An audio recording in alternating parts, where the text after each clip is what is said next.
네, 오늘 저에게 주시는 말씀은 요나서 1장 17절에서 2장 10절까지의 말씀입니다. 우리 요나서의 말씀 두 번째 부분인데요. 같이 합독하도록 하겠습니다. 주님께서는 큰 물고기 한 마리를 말아내어 두셨다가 요나를 삼키게 하셨다. 요나는 사흘 밤낮을 그 물고기 뱃속에서 지냈다. 요나가 물고기 뱃속에서 주 하나님께 기도드리며 아뢰었다. 내가 고통스러울 때 주님께 불러 아뢰었더니 주님께서 내게 응답하셨습니다. 내가 스올 한가운데서 살려달라고 외쳤더니 주님께서 나의 호소를 들어주셨습니다. 주님께서 나를 바다 한가운데 깊음 속으로 던지셨으므로 큰 물결이 나를 에워싸고 주님의 파도와 큰 물결이 내 위에 넘쳤습니다. 내가 주님께 아뢰기를 주님의 눈앞에서 쫓겨났어도 내가 반드시 주님 계신 성전을 다시 바라보겠습니다 하였습니다. 물이 나를 두르기를 영혼까지 하였으며 기품이 나를 에워쌌고 바다풀이 내 머리를 휘감았습니다. 나는 땅속 맷뿌리까지 내려갔습니다. 땅이 빗장을 질러 나를 영영 가둬놓으려 했습니다만 주 나의 하나님 주님께서 그 구덩이 속에서 내 생명을 건져 주셨습니다. 내 목숨이 힘없이 꺼져갈 때 내가 주님을 기억하였더니 나의 기도가 주님께 이르렀으며 주님 계신 성전에까지 이르렀습니다. 헛된 우상을 섬기는 자들은 주님께서 베풀어 주신 은혜를 저버립니다. 그러나 나는 감사의 노래를 부르며 주님께 희생제물을 바치겠습니다. 소원하는 것은 무엇이든지 지키겠습니다. 구원은 오직 주님에게서만 옵니다. 주님께서 그 물고기에게 명하시니 물고기가 요나를 묻에다가 뱉어냈다. 네, 오늘 요나서 두 번째 시간입니다. 요즘 오송 지하도에서 더 많은 인명 피해가 있었고 또 예천에서 또 산사태로 인해서 또 많은 인명 피해가 있었습니다. 그리고 우리가 또 피부로 느끼는 것처럼 너무 굉장히 기온이 많이 올라가 있고 또 때로는 많은 비가 폭우가 내려서 또 많은 피해를 입는 모습들을 봅니다. 사실 우리 주변에 우리나라뿐만 아니라 또 이웃 나라들을 보면 또 폭염, 또 홍수 이런 일들이 너무나 예전보다 더 빈번해지고 더 강력해서 많은 피해를 입히는 것을 볼 수가 있습니다. 우리는 어쩌면 그런 사건들 하나하나에 매몰되기보다 그런 많은 사건들을 통해서 지금 어떠한 지구의 변화가 오고 있는지를 우리가 또 느끼고 또 볼 수가 있습니다. 이처럼 우리 삶에도 마찬가지인 것 같습니다. 내가 살아가는 삶 속에서도 나의 지금 삶의 모습 그리고 내 삶의 주변의 모습 그리고 내가 지금까지 걸어온 인생을 이렇게 돌아보면 내 인생이 지금 어떠한 가운데 있나 내 인생에 지금 어떠한 길을 걸어가고 있나라는 것을 또 이렇게 스스로 바라볼 수 있는 또 기회 그런 시간이 있기도 합니다. 특별히 우리 믿는 사람들은 내가 지금 내 삶의 모습을 보면서 내가 정말 나의 신앙의 길에서 내 신앙의 모습이 그리고 내가 걷고는 이 믿음의 길이 어떠한 자리에 있는가라는 것을 이렇게 돌아보면서 걸어가는 것 그것이 우리가 신앙인으로 또 걸어가는 자세일 줄로 압니다. 지난 시간에 우리가 살펴봤던 내용들을 잠깐 돌아보면요. 하나님께서 요나에게 이스라엘의 원수이면서 적국인 이 아수르의 수도 니느웨에 가서 그들에게 회개를 선포하라라고 그렇게 요나에게 말씀하십니다. 근데 여러분 요나가 우리 후반부에 가면은 나오지만은 하나님은 자비로우신 분이십니다라는 것을 고백을 합니다. 다시 말해서 하나님은 자비로우신 분이기 때문에 만일 요나가 아수르의 니느웨에 가서 회개를 선포했을 때 그 아수르에 있는 니느웨 사람들이 회개를 하면 하나님께서 어떻게 하실까요? 용서를 해주실 것을 요나는 알았습니다. 그런데 요나가 어떤 마음이 있었습니까? 그런 일이 일어나는 것을 원하지 않았죠. 왜 그렇습니까? 이 니느웨라고 하는 성 아시리아의 수도 니느웨 다시 말해서 이 아시리아라는 이 나라가 이스라엘을 그동안 너무 괴롭혔던 그리고 지금도 적국으로 있는 나라입니다. 그렇기 때문에 그들은 하나님의 징벌의 대상이 되고 심판의 대상이 되어야 되는데 하나님께서 그들을 용서해 주시려고 하시는 모습을 보고 이 요나가 하나님의 명령을 거부하고 그 하나님의 명령을 거부하고 하나님으로부터 이렇게 하나님의 명령을 거부하고 그 니느웨로 가는 것이 아니라 어디로 갑니까? 다시스로 갑니다. 이 다시스는 스페인에 있는 항구 도시인데 여러분 그 고대 이스라엘에서는 저기 세상의 끝이 어디냐면은 스페인이었습니다. 그래서 스페인으로 간다는 것은 세상 끝으로 도망간다는 얘기입니다. 그래서 요나가 하나님의 명령을 그 수행하기 싫어서 다시스로 배를 타고 스페인으로, 다시 말해 하나님으로부터 도망갈 수 있는 최고의 멀리로, 지난주에 말씀드린 것처럼 1년이 넘게 가야지만 도착할 수 있는 그 스페인으로 배를 타고 출발을 합니다. 근데 배를 타고 바다로 나갔는데 하나님께서는 요나가 타고 있는 그 배가 가는 곳에 대풍을 일으키셔서 그래서 바다가 폭풍과 치게 하시고 그래서 그 배가 굉장히 위험에 처하게 됩니다. 좀처럼 이 당시 그 배는 항해할 수 있는 철에 주로 했기 때문에 이 다시스로 떠나는 배 역시 항해할 수 있는 기간, 다시 말해 그런 큰 태풍이 일어나지 않는 때에 운항을 하고 있었는데 그 좀처럼 이 폭풍이 사라지지 않자 이 선원들 안에서 이런 큰 폭풍을 일으키게 하는 악을 행한 신의 노여움을 사는 사람이 누군지를 찾기 위해서 뭐라 하냐면은 제비뽑기를 하죠. 근데 누가 뽑힙니까? 네, 요나가 뽑힙니다. 요나가 뽑히게 돼서 그래서 결국은 이 요나가 선원들에 의해서 바다에 던져지게 되죠. 근데 성경에 보면 바다에 던져지자마자 그 험난했던 폭풍이 다 고요하게 잔잔해졌다라고 되어 있습니다. 그 얘기는 뭐냐면은 바로 이 폭풍우가 일어나게 된 원인이 누구냐면은 바로 요나였다라는 것이 더 분명하게 이야기하고 있습니다. 여러분 근데 요나는요 이 사나운 폭풍이 왜 일어나게 됐는지를 요나도 알았습니다. 그죠? 그래서 자기가 제비뽑기를 했을 때 자기가 그 이야기를 하죠. 내가 지금 하나님을 피해서 도망가기 때문에 하나님께서 우리에게 이런 폭풍우를 주셨다라고 이야기를 합니다. 그리고 그 선원들이 그 요나를 바다에 빠뜨리지 않고 어떻게든 살려보려고 노를 저어서 어떻게든 무틀로 향하려고 했지만은 결국은 갈 수가 없었습니다. 그래서 선원들이 요나를 바다에 던지는 그 순간에도 요나는 자기의 잘못이나 자기의 그런 잘못에 대해서 한마디도 회개가 없습니다. 그냥 정말 물에 빠집니다. 저는 정말 이 부분에서 요나가 만약에 그 순간에 하나님께 회개를 했다. 왜냐하면 지금 요나는 알고 있어요. 자기 왜 이런 어려움이 찾아오는지를. 그렇기 때문에 여기에서 벗어날 수 있는 길은 자기가 회개하고 다시 하나님의 말씀 앞에 순종하면 되는데 바다에 던지는 그 순간까지도 요나는 한마디의 회개도 없습니다. 자기의 목숨이 죽어가는 상황에서조차도 회개하지 않는 그런 아주 요나의 강팍한 그 마음을 볼 수가 있습니다. 여러분 우리 하나님은요 그 하나님의 자녀들을 너무나 사랑하십니다. 믿으십니까? 여러분 근데 우리 부모들이 자녀들을 사랑할 때 부모가 자녀들을 사랑하는 방법에는 다양한 방법이 있을 수 있습니다. 그렇죠?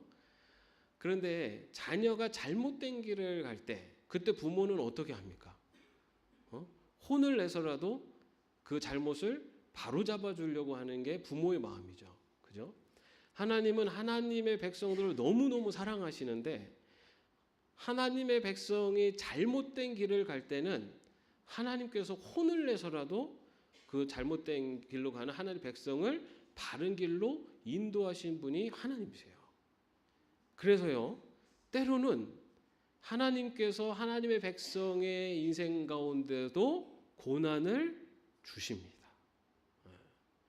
그런데 여러분 우리가 자녀들에게 혼을 낼 때 이따만한 쇠몽둥이를 갖고 와서 때려가지고 이 아이를 완전히 해하려고 하는 그런 부모가 누가 있겠습니까? 그 아이를 어쩌면 아이를 혼을 내는 그 부모의 마음이 더 아프죠. 그럼에도 그 아이가 바르게 자라기를 바라는 부모의 마음이 더 크기 때문에 혼을 내는 것처럼 하나님께서도 하나님의 백성들이 올바른 길을 가도록 하시기 위해서 매를 드십니다. 그런데 여러분, 저희도 이제 저희 아이들 키우면서 이게 딱 이게 아이들이 뭘 잘못을 해요. 그래서 앞에 이제 불러다놓고 너희들 이거 너희들 왜 이랬어?라고 했을 때 요 녀석들이 아버지 죄송합니다. 아니면 잘못했습니다. 이러면은 어떻게 될까요? 한번 혼나고 그냥 다 끝나죠. 근데 뭐 끝까지 잘못 안 했다 우기고 그러면 어떻게 될 것 같습니까? 바로 숨겨놓은 회초리가 딱 나오죠. 등장을 하죠. 그러면 보통은 다들 이제 거기에서 이제 자기의 잘못을 인정하기도 하는데, 근데 저희 그 끝까지 인정을 안 하면은 굉장히 큰 혼을 난다는 거를 저는 그 어렸을 때 저희 둘째 형님을 보고 알았습니다. 저희 형제들이 이제 뭐 좀 잘못을 하면은 저희 그 잘못을 인정을 하는데 둘째 형님은 그걸 잘 인정을 안 해요. 그래서 결국은 빗자루에 맞는 사람은 둘째 형님이에요. 여러분, 하나님이 하나님의 백성들에게 혼을 내시는데 그 혼을 낼 때 내가 잘못했다라는 것을 깨닫고 빨리 하나님께 돌아가면은 그러면은 하나님이 그 혼 내시는 것도 거두시고 그 맞은 자리에 그 상처들을 더 어루만져 주시면서 더 이렇게 품어 주시는데, 끝까지 그것을 고집하고 그것을 인정하지 않고 하면 하나님은 돌아올 때까지, 그리고 어쩌면 더 큰 회초리를 드셔서 어떻게든 불러내십니다. 여러분, 하나님이 하나님의 자녀를 버리지 않으신다는 걸 믿으십니까? 버리지 않는다는 건요, 잘못된 길로 가면 돌아올 때까지 어떻게든 포기하지 않으신다는 거예요. 그래서 돌아올 때까지 매를 들기도 하시고, 때로는 정말 그 둘째 아들이 돌아가서 바닥까지 내려갈 때까지 기다리기도 하시고, 그렇게 해서 어떻게든 불러내시는 분이 하나님이세요. 그런데 오늘 말씀을 보면은 이 요나가 정말 그 폭풍이 치는 그 죽음의 순간, 그리고 제비를 뽑아서 자기가 잘못했다는 것까지도 다 아는 그 순간까지, 그리고 바다에 던져지는 그 순간까지도 하나님 앞에 회개하지 않습니다. 그래서 결국은 어떻게 됩니까? 우리가 아는 것처럼 바닷속으로 던져지게 되죠. 바닷속으로 딱 던져지게 되었을 때 물에 푹 빠지게 됩니다. 그리고 그 허센 파도 속에 물속으로 들어가게 돼요. 여러분, 바다에 딱 던져지는 순간, 오늘 말씀에 보면 큰 물고기가 요나를 삼켰다고 나오잖아요. 그죠? 물고기 던져지는 순간 이렇게 입이 탁 벌리고 있으면 요나를 삼켰을까요? 어땠을 것 같으세요? 바다에 조금 빠지는 순간 삼켰을까요? 오늘 요나가 고백하는 걸 보면 5절 말씀에 보면요, 물이 나를 두르기를 영혼까지 하였으며 기품이 나를 에워쌌고 바다풀이 내 머리를 휘감았습니다.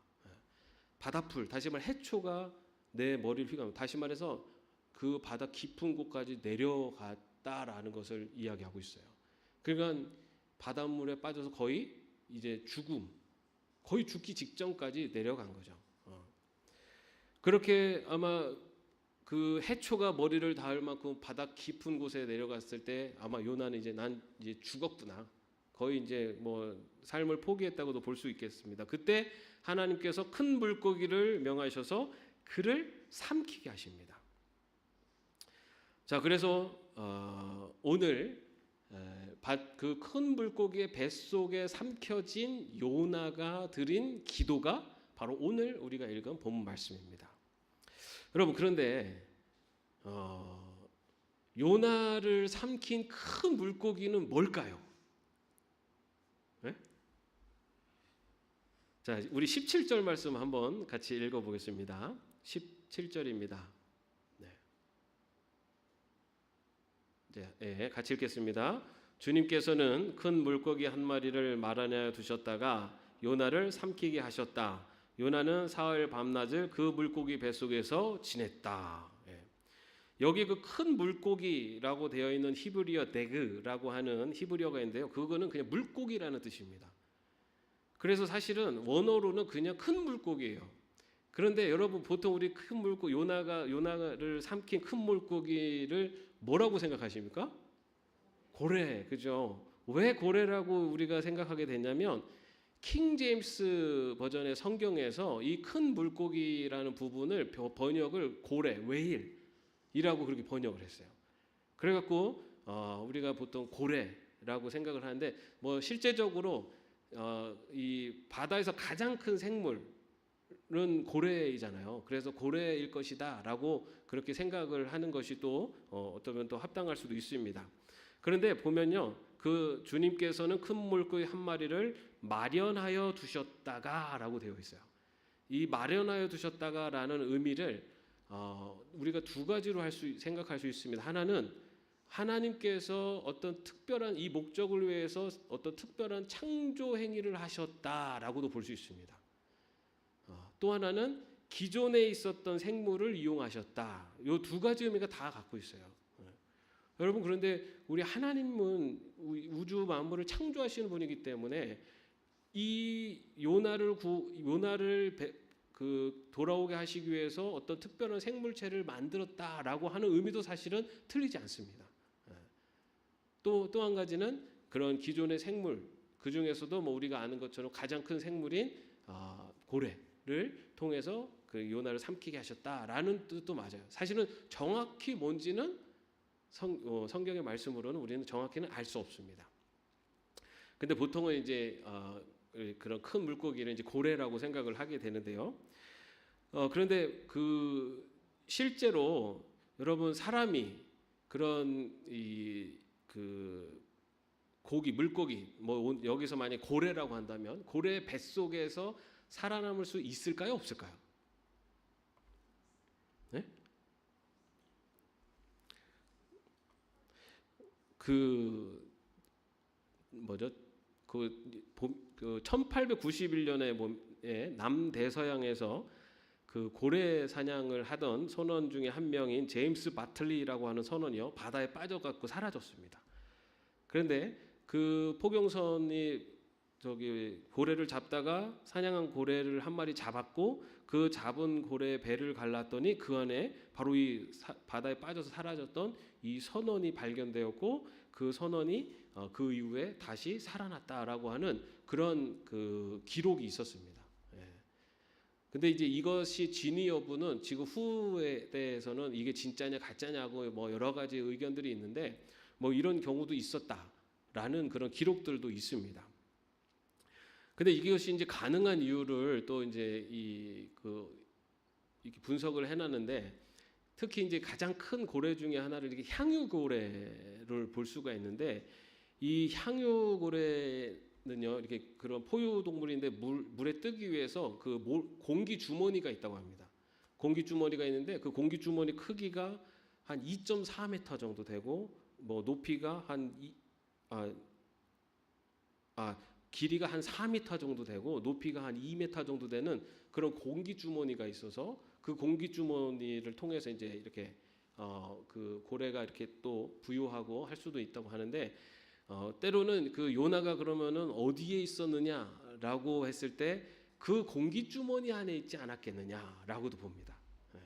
왜냐하면은 그 요나가 사흘 밤낮을 있었다라고 했기 때문에 숨을 쉬어야 되는데 위로다가 내려갔으면은 거기서 버틸 수가 없었을 거다라고 해서 실제로 뭐 그렇게도 봅니다. 그래서 여러 가지 이 요나를 삼킨 이 큰 물고기가 뭐냐라는 것, 그리고 어떻게 요나가 그 안에서 그렇게 버틸 수 있었느냐라는 거 가지고 막 이렇게 갑론을박 여러 가지 말이 많습니다. 실제로 그리고 이 사흘 밤낮이라고 되어 있는데 여러분 그 사흘 밤낮 하면은 몇 시간 정도 될까요? 사흘 밤낮 계산을 해보세요. 하루가 24시간이니까 72시간 그러죠. 그런데 여러분 그럼 예수님이 3일 만에 부활하셨다 그러잖아요, 그죠? 그럼 예수님이 몇 시간 만에 부활하셨을까요? 별로 생각 안 해보셨죠? 별로 생각 안 하셔도 되는데 요 사흘 밤낮이라고 하는 요 의미가 고대는 이게 날을 셀 때 그 하루의 어떤 한 부분도 하루로 간주를 했다고 합니다. 그래서 여러분 예수님이 사흘 만에 부활하셨다라고 했을 때 예수님이 몇 시에 돌아가셨죠? 오후 3시에 돌아가셨어요. 그리고 그 히브리인들은 하루의 시작이 언제냐면 해질 때부터예요. 그래서 보통 6시. 그러면은 예수님이 금요일 그러니까 안식일 전 금요일 오후 3시에 돌아가셨어요.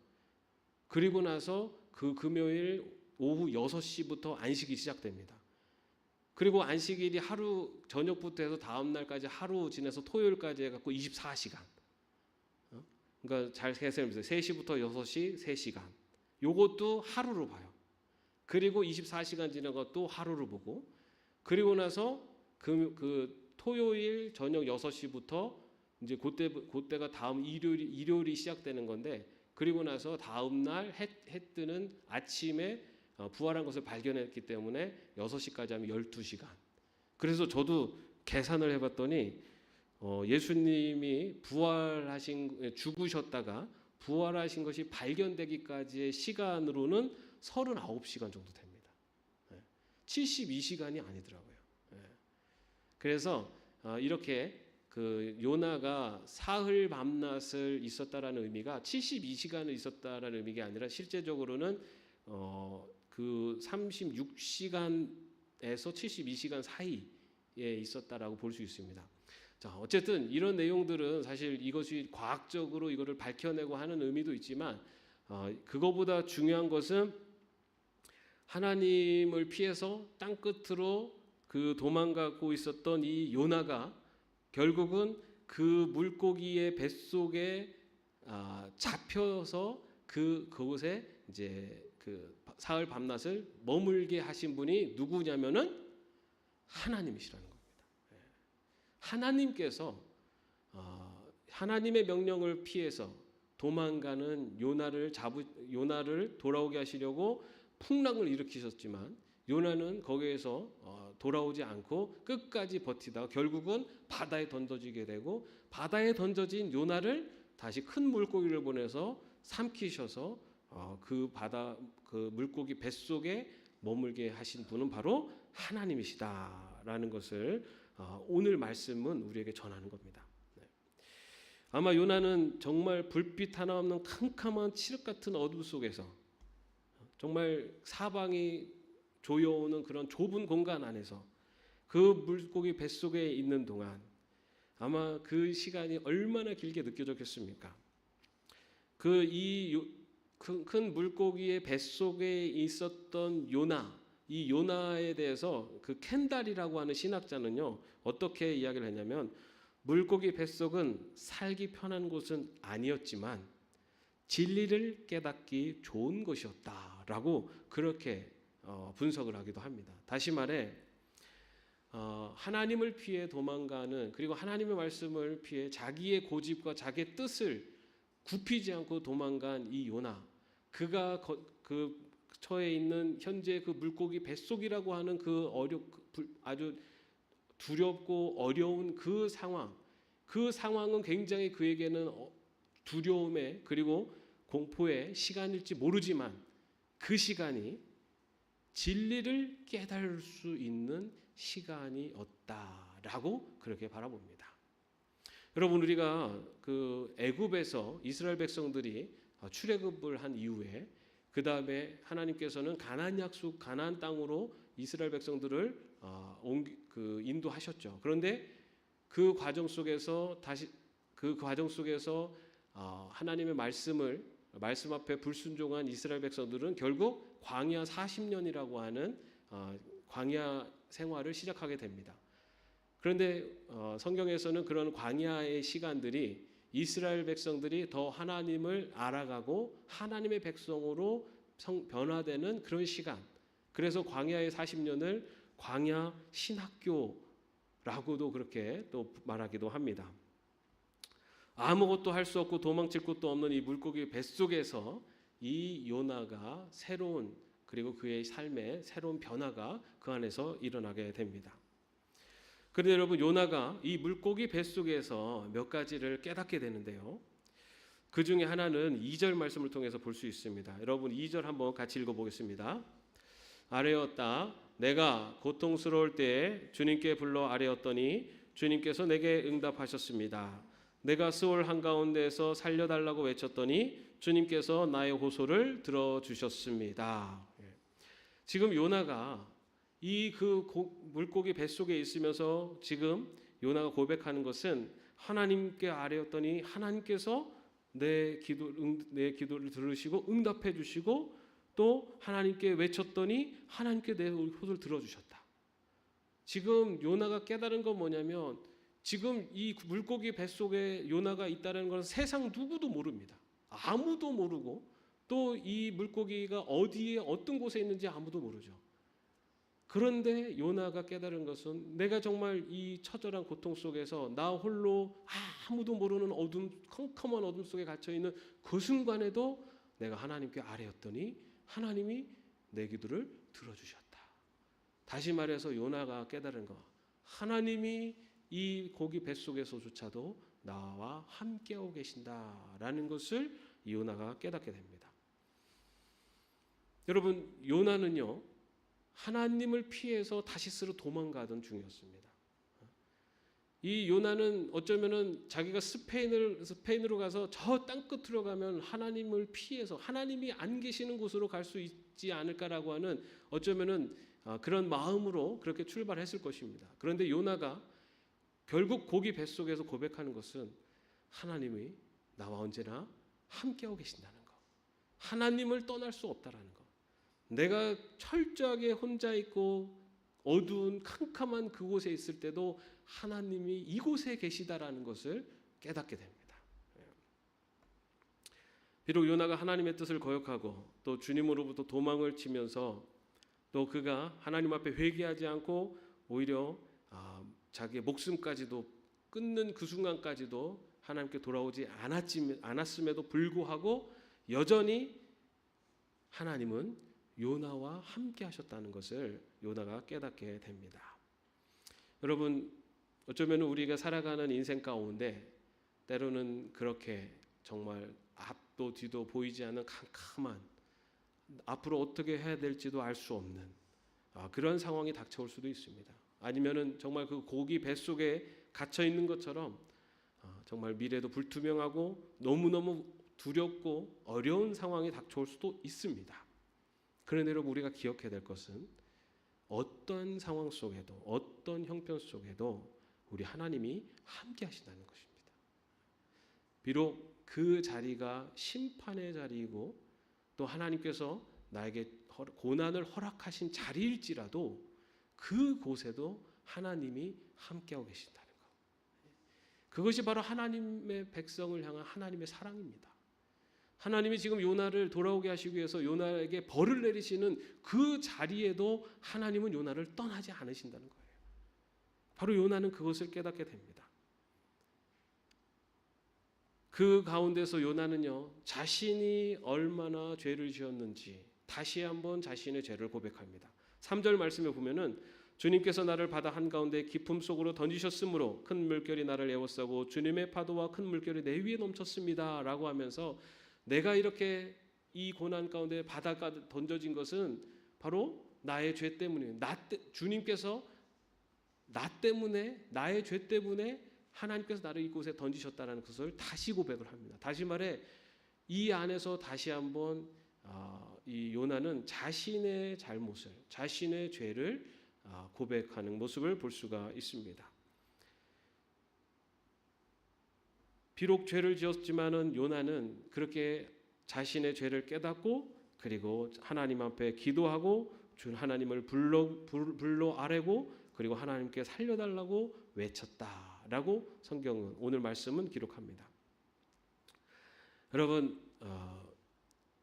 요나가 비록 그의 출발이 하나님을 피해 도망가고 하나님의 뜻을 거역하고 자기의 고집을 끝까지 우기다가 결국은 바다 그 큰 물고기의 뱃속까지 들어가는 그런 고통 가운데 그런 고난 속에서 고난 속에서 하나님의 함께 하심을 깨달고 또한 자기가 정말 죄를 지어서 자신의 잘못 때문에 자기가 이런 어려움에 처했다는 것을 깨달았을 때, 그리고 그것을 하나님 앞에 고백했을 때, 그때 바로 그 요나가 그 뱃속에서, 고기의 뱃속에서 하나님께서 그 요나를 구원해 내십니다.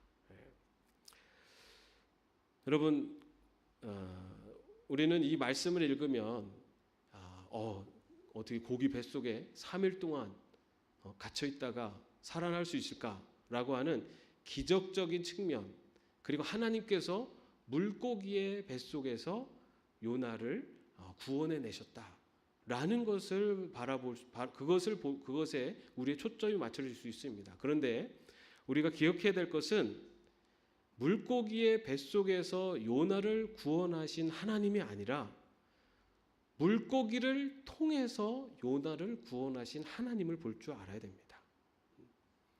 우리는요, 살아가면서 우리가 물고기 뱃속에 들어가는 상황이 되면 우리는 그 안에서 어떻게 간구를 하냐면 이 물고기 뱃속에서 우리를 살려달라고, 우리를 구해달라고 그렇게 기도를 합니다. 그런데 하나님은 그 물고기를 뱃속에서 구원해 내시는 하나님이 아니라 그 물고기를 통해서 구원해 내시는 하나님. 다시 말해 우리 인생에 찾아오는 이 큰 물고기 같은 고통과 고난은 그것에서 하나님이 구원하시는 데 목적이 있는 것이 아니라 그것을 통해서 하나님 앞으로 불러드리고자 하시는 하나님의 더 큰 계획이 있고 그것을 바라볼 수 있는 신앙의 사람으로 가는 것, 그것이 바로 신앙의 성장이고 성숙이라는 겁니다. 여러분, 하나님의 백성, 우리 신앙의 성장한 모습은 지금 나에게 닥쳐온 이 문제를 해결해 달라고 요청하는 기도가 아니라 이 문제를 통해, 이 어려움을 통해서 나에게 원하시는 하나님의 뜻이 무엇인가를 물을 수 있는 신앙으로 성장해 가는 것, 그것이 바로 오늘 또 말씀을 통해 우리에게 주시는 하나님의 또 신앙의 백성된 우리들을 향한 뜻입니다. 우리 인생의 큰 물고기에 삼킬 것 같은 어려움이 찾아오더라도 하나님이 함께 하신다는 그것을 믿고, 또한 그 큰 물고기를 통해서 요나를 구원하시고자 하시는 하나님의 뜻, 다시 말해 내 인생 가운데 있는 어떤 어려움도 하나님께서 그 어려움을 통해서 나를 하나님의 백성으로 성장시키시고 성숙해 하신다는 것을 믿으며 나아가는 것, 그것이 바로 신앙의 성장된 모습인 줄로 믿습니다. 바로 저와 여러분이 바로 신앙의 여정을 걸어가면서 어떤 순간에도 하나님이 함께 하심을, 그리고 어떤 어려움 속에서도 그 어려움을 통해 하나님은 나를 하나님의 자녀로, 신앙의 사람으로 성장시키시고 성숙시켜 가신다는 믿음으로 살아갈 수 있는 저와 여러분이 되시기를 주님의 이름으로 축원합니다. 기도하겠습니다. 하나님, 부족하고 연약한 저희들을 언제나 사랑하셔서 잘못된 길을 갈 때는 바른 길로 인도해 주시며, 또 그를 위해서 때로는 사랑의 매를 드시는 하나님, 그 하나님을 바라봅니다. 주님, 하나님은 언제나 우리를 향한 사랑을 한순간도 놓지 않으셨고 언제나 우리와 함께 하셨고, 또한 우리 삶 속에 고난과 고통을 주시되 그것을 통해서도 하나님은 우리를 더 큰 사랑으로 인도해 가십니다. 주님, 그 믿음을 가지고 살아가는 저희들 되게 하셔서 하나님의 백성으로 우리의 신앙의 여정을 걸어갈수록 더욱더 성장하고 성숙해 갈 수 있도록 인도하여 주시옵소서. 예수님의 이름으로 기도합니다. 아멘. 함께 찬양하겠습니다.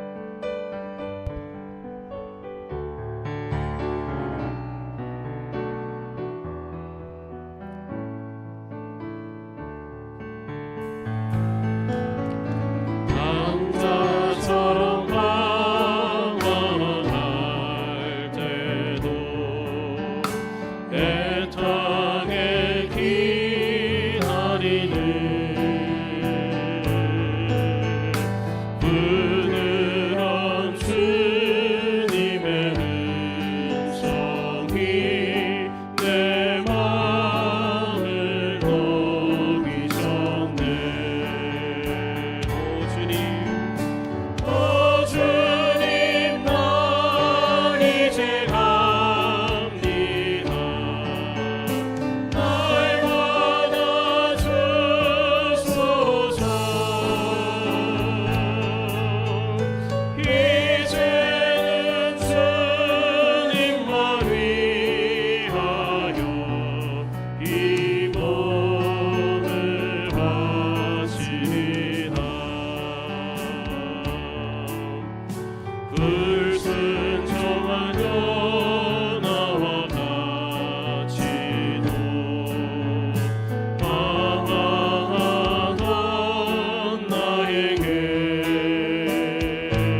다시 한번 합니다. 불순종한 요나와 같이도 불순종한 요나와 같이도 방황하던 나에게 따뜻한 주님의 손길이 내 손을 잡으셨네. 오 주님 나 이제 갑니다. 날 받아주소서. 이제는 주님만 위하여 이 생명. 이 시간에 우리 함께 기도하겠습니다. 주님 어떤 순간에도 함께 하시는 하나님이심을 믿습니다. 주님 어떤 순간에도 우리를 성장케 하시고 성숙케 하시는 하나님이심을 믿습니다. 그 믿음을 가지고 나가는 저희에게 주옵소서. 우리 함께 기도하겠습니다. 아버지 하나님, 주님 저희들을 언제나 사랑하시는 주님, 아버지 하나님, 왼전 저희들이 아버지 하나님 주님을 알지 못하며 불순종의 길을 갈 때도 아버지 우리를 향한 하나님의 사랑이 끊지 않으시고 우리 언제나 함께 하시는 하나님, 아버지 우리 삶의 어떤 고난과 형편 어려움 속에서도 아버지 하나님 우리를 손을 붙잡고 계시는 주님, 아버지 하나님 주님 함께 하시고 있습니다. 아버지 하나님 때론 어려움과 힘든 우리 삶의 형편 속에서도 아버지 하나님 여인적 문제, 아버지 어려움에 우리 시선이 밝히는 것이 아니라 아버지 하나님 그를 통하여서 이루고자 하신 하나님의 뜻을 묻고 나가는 저희들에게 하여 주옵소서.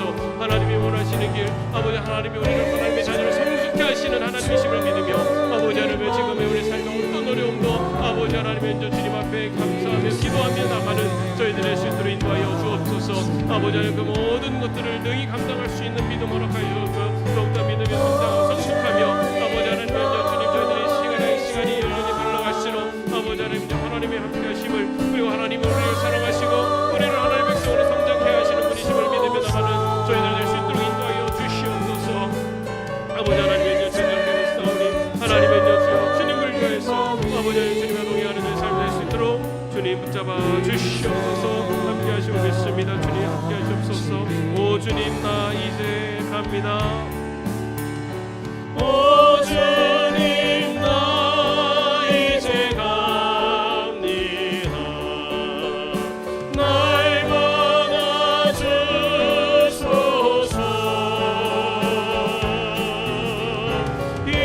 이제는 주님만 위하여 이 생명 바치리다. 주 예수 그리스도의 은혜와 하나님의 사랑하심과 성령님의 교통하심과 동행하심이 어느 순간에도 우리를 놓지 않으시는 하나님, 삶의 고통과 고난 속에서도 우리를 향한 사랑의 손으로 인도하시는 하나님, 그 하나님을 믿으며 성장하고 성숙한 신앙으로 나아가기로 마음속에 결단하는 죄종들 머리 위에 이제부터 영까지 함께 없으시기를 간절히 축원하옵나이다. 아멘.